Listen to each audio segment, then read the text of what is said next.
Hi, everyone. We're going to go ahead and get started as all of our attendees are coming in from the waiting room. Welcome to the last session of the 2025 Digital Health Summit brought to you by the California Telehealth Resource Center. We are so glad you could join us for this session, Telehealth-Driven Nutrition Strategies for Chronic Disease and Pediatric Obesity Management, presented by two incredible speakers. As you know, the theme of this year's event is Technology Supercycle Meets Healthcare, leveraging digital health services to combat the chronic disease crisis and other challenges. Before we begin, I'd like to go over a few tips to help you navigate the conference platform. This session is for purely informational purposes only. CTRC has no relevant financial interest or arrangement with any organizations related to commercial products or services discussed during the summit. Next slide, please. You can use the Zoom functions to ask questions, post comments, and connect with fellow attendees. We encourage you to use the chat feature to interact during the sessions. This session is being recorded and will be posted to the CTRC website or YouTube channel by the end of the month. And if you encounter any technical issues, reach out to a member of the CTRC team on the platform or contact us at caltrc@bochin.org. Next slide, please. We'd also like to thank our funders, the U.S. Department of Health and Human Services and the California State Office of Rural Health, for supporting the program and this digital conference. We would also like to acknowledge the contributions of our co-sponsors, the California State Rural Health Association, and the Insured the Uninsured Project. And with that, I'm going to pass it to this session's moderator, Rebecca Glick. Welcome, everyone. Thank you for joining. This is our last session of the day, so we are very excited to end off strong. I know, speaking for myself, I have learned a lot, and there's going to be a lot of takeaways for me. And I'm also excited that we are recording these sessions so we can go back and revisit some of the content because there was a lot. And just queuing up this session, this is also a really interesting topic for me. I've learned a lot just from hearing from our two speakers today already. So I'm going to go ahead and introduce them. And just a reminder that we will hold a couple minutes at the end of the session for Q&A. So feel free to drop your questions in as they come up throughout the session, and then we'll get to them at the end. So to start out with, I want to welcome Michelle Kuppich. She is a registered dietitian with 30 years of diverse professional experiences, and she is the executive director of the California Food as Medicine Coalition, which consists of several community-based organizations that provide medically tailored meals and medically tailored groceries in conjunction with medical nutrition therapy services for people with chronic and other serious health conditions. Our other speaker today is Dr. Valerie O'Hara. She brings 23 years of pediatric obesity medicine experience to her families and community. She is a fellow of the American Academy of Pediatrics, a fellow of the Obesity Medicine Association, a diplomat of the American Board of Obesity, and the founder and medical director of WOW Clinic and WOW for Wellness Clinic. She received her board certification in obesity medicine in 2013 via the American Board of Obesity Medicine, and has presented research data at multiple national and international conferences. So we can go ahead and go to the next slide. We wanted to kick this off just with a little bit of a framework for all the attendees, just to understand why we are looking at this right now. There are a lot of national conversations going on, as we know, about how poor nutrition is a leading contributor to preventable illness. So we know that food and nutrition play a pretty significant role in illnesses that could be prevented. We know that these illnesses and high chronic disease rates are a leading driver of healthcare costs in the country. And we know that the new administration is prioritizing not only reducing chronic disease rates, and looking at medicine to do that, but also looking at how food and nutrition play a role in addressing the high chronic disease rates in the country and the goal of overall reducing healthcare costs. So we know that that's very important for the administration, and it's important for our patients. And we know that telehealth is a solution to offer scalable patient-centered services, especially for the types of population that we support, particularly in rural and low-resource areas where there may not be as many resources. So looking at the next slide, I wanted to just highlight a little bit about the two approaches that we're going to look at today. They are similar, but they're not the same. They are complementary. So just wanted to make sure everyone has this framework going into it. So we'll be hearing from Michelle about the food as medicine intervention model. So that's like medically tailored meals, groceries, produce prescriptions. It can apply to a broad variety of dietary and nutritional needs. It's population-based to individualized interventions, and it also deals with the overlap of food and nutrition security and insecurity. So we'll hear from Michelle about that. And then the other approach is more focused on telehealth. So we'll hear from Dr. O'Hara about how she uses virtual care to provide a whole person full spectrum of care for her patients. So again, it focuses on the whole patient, the full spectrum of medical care using telehealth. So it can be medical nutrition therapy, that's an aspect of it, but there can also be things like behavioral health and mental health support. And it's an individualized approach for each patient there. And the overlap where they come together is in the middle, looking at food as a delivery of nutrients, using evidence-based nutrition interventions, and using that to improve healthcare outcomes, reduce avoidable healthcare utilization, and reduce chronic disease rates. So we are really looking forward to hearing from both of them about their two approaches. So with that, I'm going to pass it over to Michelle for her presentation. Michelle. Oh, you are muted right now. Thank you, Rebecca. And before I share with you what the California Food is Medicine Coalition is doing to improve access to evidence-based nutrition care, using telehealth, wanted to just provide a little bit of information to level set around food as medicine, just for the purposes of today's presentation and discussion. There are many definitions and descriptions of food as medicine. It's been front and center in healthcare since the Biden administration had its summit on food, nutrition, and health back in 2022. For example, Tufts University Food is Medicine, the National Institutes of Health, the Aspen Institute, Academy of Nutrition and Dietetics, they all have a working definition or description of food as medicine. And what is common about all of those definitions is this recognition and affirmation that food and nutrition play an important role in sustaining health, in preventing disease, and also as therapy for conditions and situations where that are responsive to changes in diet. So there are also a lot of concepts and terminology to unpack. I won't be able to address all of those today. For example, there are a lot of different types of food as medicine interventions, and I will be referencing some of them. But just to identify a few concepts, to go back to the last slide, nutrition is the process of absorbing and consuming nutrients and using nutrients, and food is how those nutrients are delivered. There's also important concepts around food security and nutrition security. And so I just want to mention that those are often brought to this conversation about food as medicine.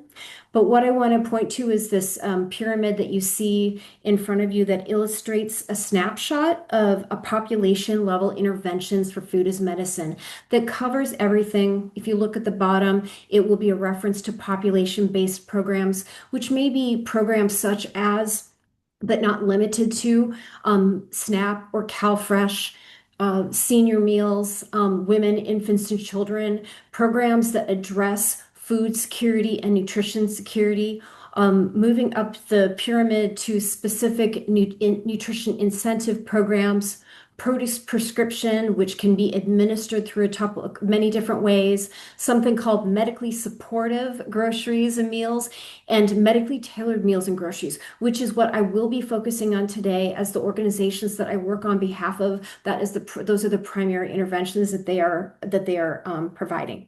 So the other thing I would say is that there are working definitions of all of these types of interventions. They are not standardized in terms of what the intervention constitutes. And we have a lot of evolving research in terms of what works for different populations and what is the duration and the amount of services that people need to receive to be able to achieve meaningful improvements in health and disease outcomes. Next slide. In terms of additional resources, I want to point you to the U.S. Department of Health and Human Services Food as Medicine Landscape Summary, that the previous slide and you see here. It's a very nice overview. It also has a lot of information for communities, for the medical field and outside of that. As you see here, the U.S. Department of Health and Services has kind of put together what they see as the ideal confluence of factors of interventions to have effective food as medicine interventions, meaning identification, screening, and referral, have the right provision of food-based interventions, clinical interventions, as well as what I like to call skill building and education to help people actually implement changes, permanent lifestyle changes. I see somewhere in the middle of all of this is where our community-based organizations are operating as both providing the medically tailored meal and grocery interventions and also providing healthcare services that are really adjacent to the clinical teams. Next slide, please. Just quickly about our coalition, the California Food as Medicine Coalition has 8 organizations that provide medically tailored meals, medically tailored groceries, and other nutrition services, such as senior meals is one example. 4 of our 8 organizations started in the 1980s, between 1985 and 1981, serving people living with HIV during the height of the HIV and AIDS pandemic. As improvements for HIV improved and the nutrition complications of HIV changed, as an example, moving from HIV wasting as a very common complication of HIV and AIDS to managing HIV as a chronic condition where people were developing chronic diseases based on their genetic susceptibility and lifestyle. As the face of the pandemic changed, our organizations began serving additional populations, participated in research and pilots that eventually led to a statewide pilot in Medicaid in California. California was the first state to have a Medicaid pilot for medically tailored meals.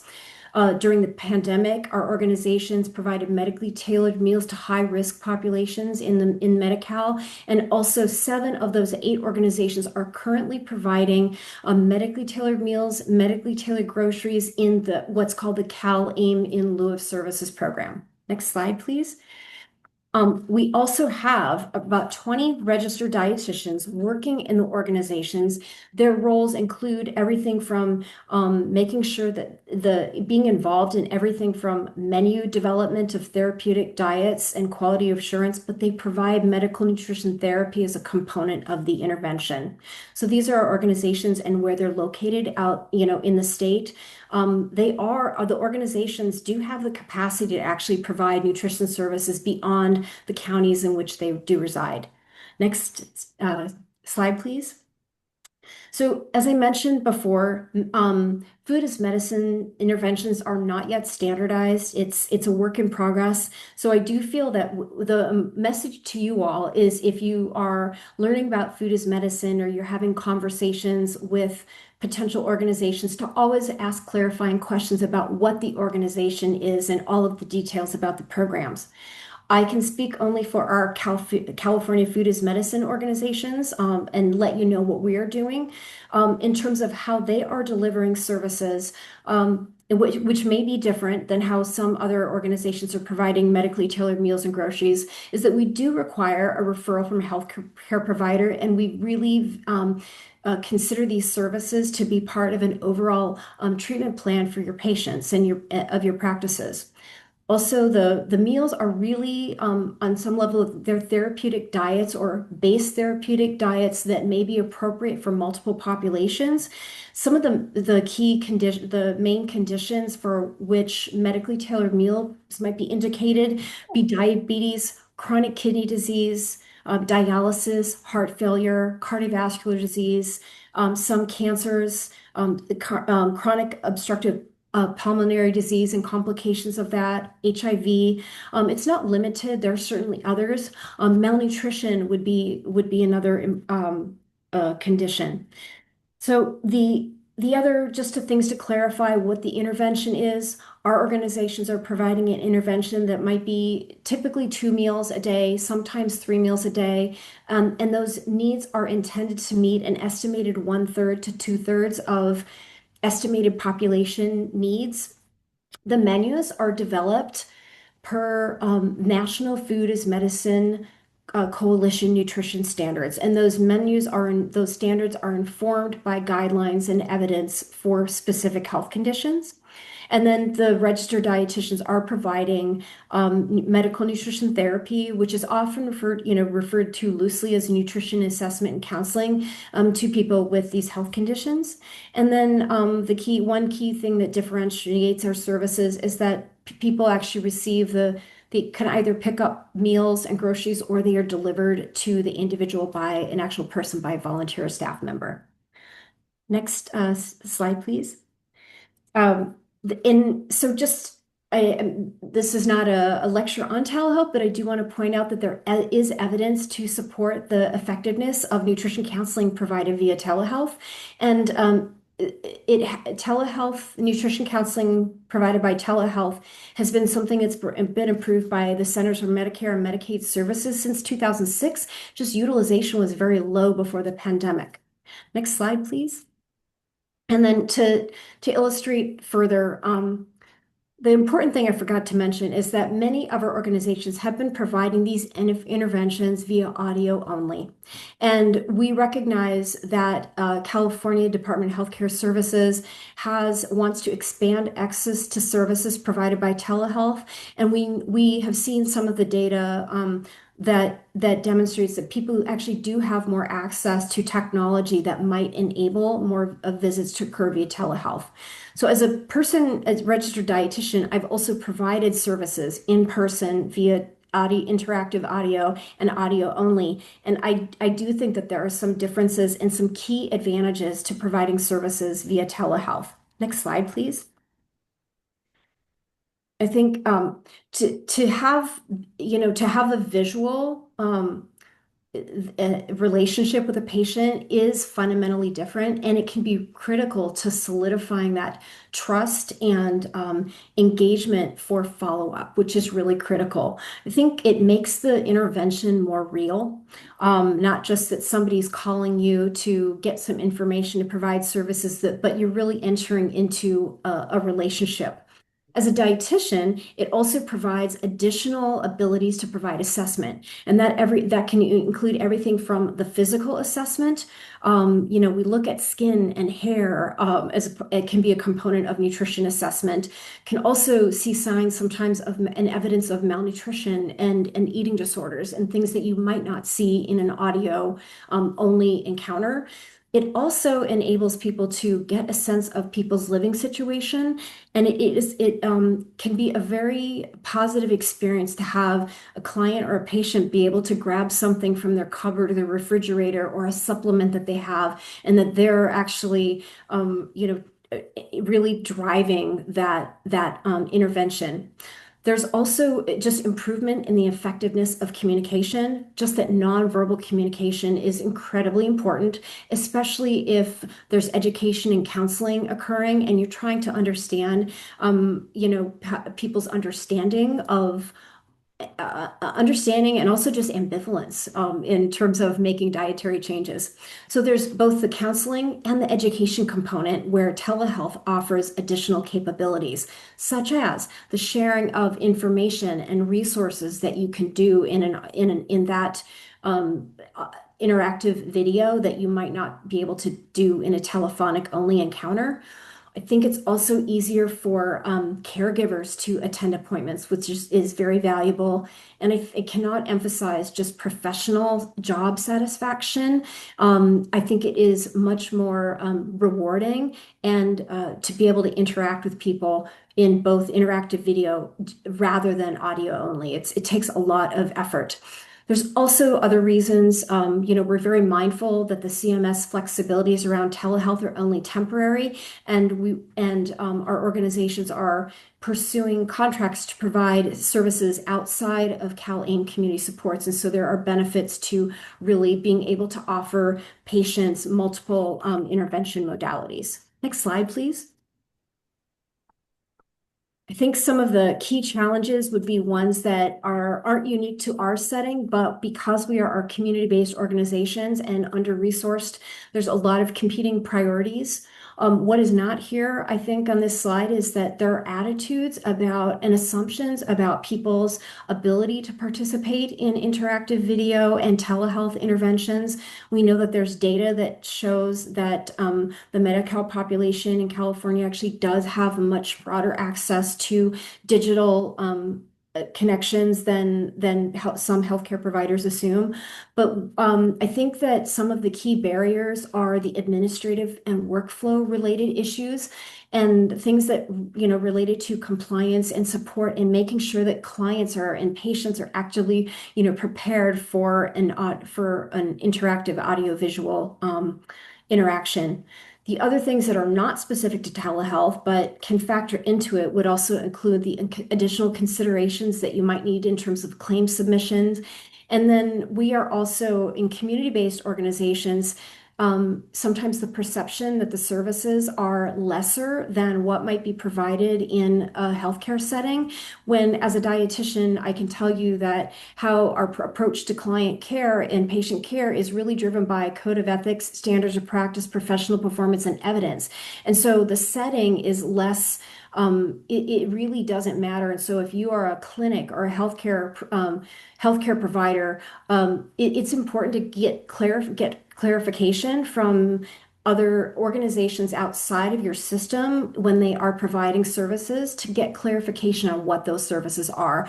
You may find that some of those services that are provided are actually more medical in nature, i.e., that you're just providing those medical nutrition therapy services in a community-based setting or in a community-based setting via telehealth. So those there's also an interoperability divide. I think that is a challenge for community-based organizations that we are all trying to address. Next slide, please.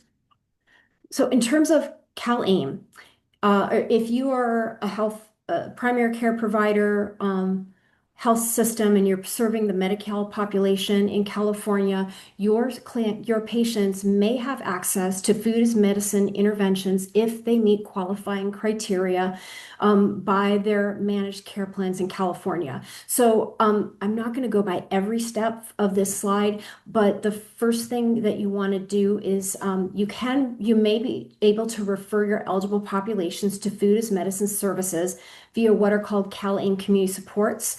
In the resources section of this slide, there is a link to what those policies are and the eligible populations. The next thing you would want to do is understand whether the managed care organizations that the patient has, if that managed care organization is actually providing medically supportive food. And then also, if the other piece is that there's actually a grid here that helps you make that determination. If you see a signal for yes, you can go directly to that managed care organization to find out what their service offerings are, and then to try to find out the service providers and what they're actually offering in terms of food as medicine. So there's, in terms of care for your patients, some of the service providers may actually provide medical nutrition therapy or nutrition education and other skill building services.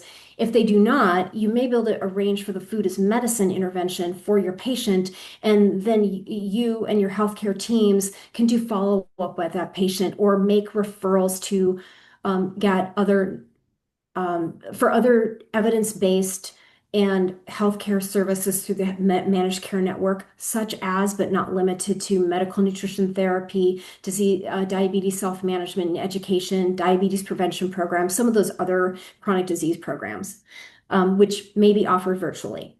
Next slide, please. just to wanted to mention other populations where there may be food as medicine interventions, and that is through the Medicare for populations that have Medicare Advantage or Medicare Part C. There may be some options for your patient populations if they meet certain criteria. Again, I would refer to you have to refer to each individual Medicare managed care organization. And then medical nutrition therapy provided by registered dietitians is actually a benefit in both original Medicare, Medicare Advantage, and then in Medi-Cal as well for diabetes. But many of the managed care organizations do cover for additional conditions. I know I'm at the end of my time. Last slide, please. In terms of integrating nutrition care, there are payment and there's a revenue stream, and there's mechanisms within the existing structures to help primary care integrate nutrition care. That's a separate conversation, but I'm also available if anybody would like to reach out to me to provide additional connections and resources for you. And then I wanted to highlight the California Telehealth Resource Center has actually put together some resources to help nutrition providers determine the best modalities and how to actually provide medical nutrition therapy and other nutrition interventions via team-based care through telehealth. Thank you for listening. I'm going to hand it off to Dr. O'Hara, who's going to talk about her pediatric obesity program. Thank you. Great. Thank you so much, Michelle. That is action-packed. For sake of time, thank you for having me. Our key points, I'm going to share our journey through TeleWow and really hit the highlights in terms of using telemedicine to provide comprehensive pediatric care, which was our TeleWow experience pre-pandemic, which is already 10 years since we started that, and then provide some practical approaches to implementing telemedicine in this population. Next slide. So kind of just overset the big view is really starting off with the concept that obesity is a chronic disease that has a neurologic and biological underpinnings. And how we manage this is multifactorial and is different for each individual person. So really being able to drive what we understand about the physiology, why I show the brain here, and looking at the obesogenic environment. And as Rebecca and Michelle stated, how do we address chronic disease and really looking at all those factors that we can impact. And then ultimately understanding that obesity results from that inappropriate or pathological regulation of that higher body fat mass set point, and treatment requires re-regulation of that across a multidisciplinary team, which is what our goal was with TeleWow. Next slide. So thinking about COVID and our time, we really could see the impact of COVID on our patient population for our kids that we were taking care of. So certainly we saw the impact on their behavioral and environmental goals. Many children relied on school meals, for example, as part of their dietary goals that we were working on. Also screen time, lack of physical education classes. We saw this had a significant burden. We also saw the impact of social isolation. So again, thinking about the behavioral aspects of this comprehensive care. We also know that children who had obesity had worse outcomes if they did in fact have COVID. And so that, along with increased exposure to chronic stress, we saw an increase in obesity rates during this time. And really telemedicine for obesity care really provided that much needed way to initiate and certainly to continue chronic care across that multidisciplinary team you see in that image on the right, including dietary and nutrition with our dietitian, our medical visits, our behavioral health providers, and our activity trainers. Next slide. So where are we currently in telehealth? Certainly we know, we learned through this entire summit that you all got to participate in today, there's multiple modalities that we can leverage. But when I think about what we learned and leveraging telemedicine for obesity, we saw that we could improve provider efficiency, we can improve patient satisfaction, and that really relies on current policy to persist. We saw that vast expansion, almost 38 times use of telemedicine during the pandemic. And so we want to continue to move forward, not backwards. Next slide. So we, again, sharing this paper, we shared our 10-year now history of providing this. And our major goal was to say any patient that we're seeing through telemedicine, we want them to have the same experience as those patients who are coming in person. So that was really our goal. And so COVID certainly pushed many of us outside of our comfort zone, those of us who were not doing telehealth before, to really leverage digital solutions to provide care. And incorporating telemedicine now has really become our new norm. And the ability to reimagine our care outside of the confines of a physical building, telemedicine has really allowed that. And ultimately, that helps us improve patient care, which is our goal, obviously. Next slide. So the evidence is really clear when we did a literature review and published a paper looking at telemedicine for pediatric obesity. We do see that it can enrich patient outcomes. We see the benefit of compliance rate and a reduced attrition. We know nationally a 40 to 70% attrition rate for this comprehensive care, this big lift that we're asking patients to participate across all of the team members in this interdisciplinary programs are very difficult, but we can see a reduction in that attrition. And if we can increase access to care, particularly for those patients living in rural settings, as Rebecca said, really looking at that higher risk population. And I know in the state of Maine, we have the #1 rural state, we need to provide that care. And we can deliver efficient pediatric obesity care through telemedicine. There's a lot of literature about looking at meeting our patients where they are, right? And so the hybrid model is one way of looking at it. We have some patients who prefer telemedicine, prefer in person. So our ability to be flexible across our team is really vital, but still being mindful about the socioeconomical disparities that are required from policy and supports and funding to really make sure that we're not widening the disparity when we are providing telemedicine. Next slide. So barriers to pediatric obesity care, we published this paper a number of years ago, and there's lots there, even just understanding obesity as a chronic disease. But if we push next, we can see that telemedicine can really help us pull in our obesity specialists. We know from the data that most people who are board certified in obesity medicine are typically located in the larger metropolitan academic centers. And we know there's a lot of children and patients living in rural areas who need that care. Telemedicine is that bridge to bringing that specialty to the patients where they are. And if we can do that, we can improve their outcomes. Next slide.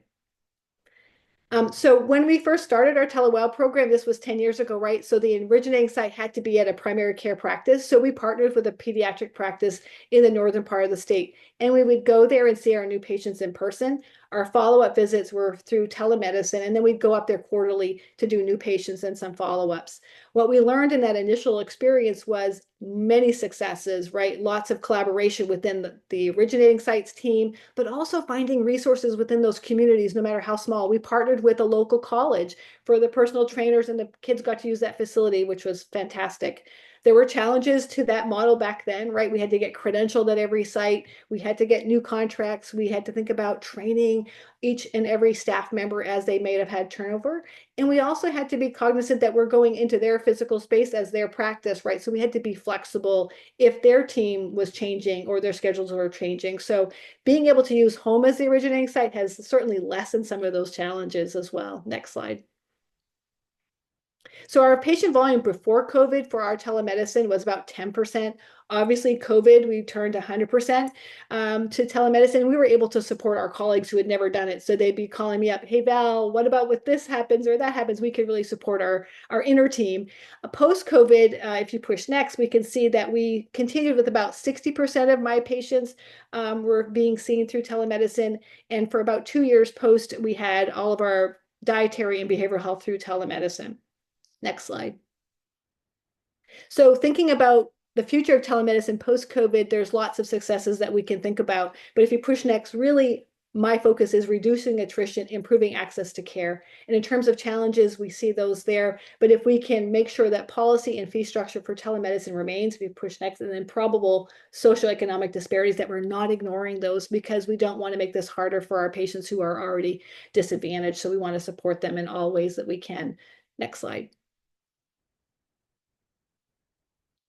So really kind of some practical steps and key points that we learned from our telemedicine journey, and all of you have learned as well as you've provided care since the pandemic. But in terms of our experience across this multidisciplinary team, the booking an appointment through telemedicine, it allowed our family some different locations, right? So sometimes our kiddos were at school and they were meeting us with the school nurse, and the parents were joining from work. So it allows some of that flexibility. And if they were in their homes, as Michelle touched base on too, the safety and comfort of their own homes worked really, really well for a lot of our families, particularly patients with special needs children, where they would share that, my gosh, we used to have to get our kiddo ready for up to a week to think about getting out to that office. But if we could do it home with our care managers, maybe behavioral health team members with them, it was much smoother a visit.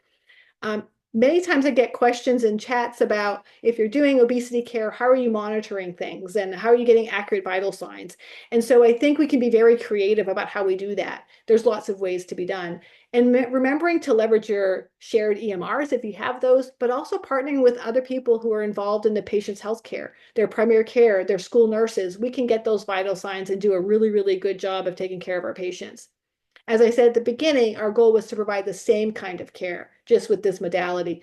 And so we had developed lots of educational materials, hands-on learning. So we were able to flip them, right, to be able to have that material shared during a visit, whether it be PowerPoint or online tutorials. So that worked really well. At the end of the day, we can provide the same care in this model as we can in person. We're going to have those conversations with our patients, learn about their victories and challenges, and develop a shared treatment plan. Next slide. Again, augmenting flexibility for our patients and families, so important. Can't underestimate how powerful that is, particularly for being able to continue that chronic care over time and have that follow-up visit. Enhanced connectivity with accessibility to various locations I touched on was really important. Again, patients with special needs, kids with social anxiety, with experience bias and stigma is really important. And as Michelle said, the openness and the ability to have that unique window into the patient's home really can be insightful, that you may never get that vibe and that feeling when they're coming into the office. And again, obviously improving efficiency of our interdisciplinary team, no matter where they are, they can still see our patients as well. Next slide. So sustainability of the hybrid model in respect to insurance and policy delivery, you all are experts on that as well, but development of healthcare policies to incorporate telemedicine ongoingly is important. This should be at the discretion of the team, the patient and the provider, not some policymaker or insurance company. So we need to make sure that those policies remain. And leveraging and learning from people across the globe has been really insightful for me. And I think about overall from obesity care across the 6 Ps to reduce bias and stigma so that we can provide the most ethical and most evidence-based care to patients no matter where they are. And telemedicine certainly has increased our ability to do that. Next slide. So these are just summary slides to hit some highlights for you guys, and I won't go over them because of time. But the advantage of telemedicine for obesity care, we know we can increase our reach. We can decrease attrition and no-shows, which ultimately improves care. We can meet families where they are in a way that we can reduce anxiety and stress for them. And we know that patients who've experienced prior weight bias, this is an opportunity for us to rebuild that care in an environment and modality that they're comfortable with. We have better equity. And if we can do this across our teams, we can make sure that we're providing safe and effective care. Next slide. So there's certainly challenges ongoingly, right, that we're going to talk about. For obesity, I think about congressional inertia about the Treat and Reduce Obesity Act. That's a whole other just different conversation. But specifically for telehealth, how do we make sure we have policies that continue to allow us to provide this care? Dr. Fang et al. Wrote a fabulous paper when I think about childhood obesity as a public health emergency. He also looked at digital equity in terms of now this is standard of care utilizing telemedicine. And without access, is that a human right that we ought to be thinking about in a bigger scale? So certainly we know that's important. Next slide. Opportunities, absolutely. Today's an opportunity, right, to talk about how this works well and address health equity by building telemedicine access policies. We know that providers, 63% felt telemedicine increased their reach and was critical to their practice. Pediatrics, such a huge increase in the use of telemedicine and continues to be that way. And again, for obesity specifically, knowing that most obesity specialists are located in larger metropolitan areas, we need to bridge that gap and leverage telemedicine to bring that care to them. Next slide. Effectiveness, we know the research for telemedicine. For pediatrics, it's mostly looked at intensive lifestyle therapy alone in terms of using telemedicine. More recently, we're actually looking at a similar model that I've been providing, which is the entire integrated team, and using full spectrum of care, intensive lifestyle therapy, using anti-obesity medications. And a colleague of mine in California, Dr. Pratt, she and I talked a few weeks ago at a conference. almost 90% of her pre and post-surgical care is done through telemedicine. So we know we can improve access in many, many ways. And then again, just addressing disparity and equity, we want to make sure that those policies focus on expanding broadband equitably across all areas. And we know some data of a higher risk, up to 35% of US households still don't have access. So there's work to be done for sure. Next slide. I put this in here just to kind of put a shout out that we did add this important telemedicine topic in our Obesity Medicine Association pediatric algorithm. So we continue to highlight that in any place that we can. Next slide. So last thoughts, really families have allowed healthcare providers into their lives and now with telemedicine into their homes. And as healthcare providers, we strive to provide the highest quality of care for our obesity, regardless of the delivery method and regardless of where our patients live. And so we know telemedicine can enhance obesity care by providing an additional tool to stay connected to our patients and families through successes and more importantly, through their setbacks so that we can support them. So reimagining telemedicine post-pandemic, it's our reality, and continuing to connect to our patients is the ultimate reward of the work that we do every day. Thank you so much. I look forward to our conversations and questions. Thank you both so much. That was, to your point, that was a lot of really good information. And I know I personally feel like I've learned a lot. And we'll probably be coming back with more questions after this because we are a little bit tight on time. But I know we have a question from Danielle. So I'd like to get to that. Maybe we can take like 2 minutes to take that question and then we'll wrap up. So Danielle, I'm going to go ahead and give you permission to go on the microphone. Excellent. Thanks. Thank you so much, Dr. O'Hara and Michelle. That was fantastic as always. And I have had the privilege of working with Dr. O'Hara, for I think the last decade as the program has grown. So it's been just amazing.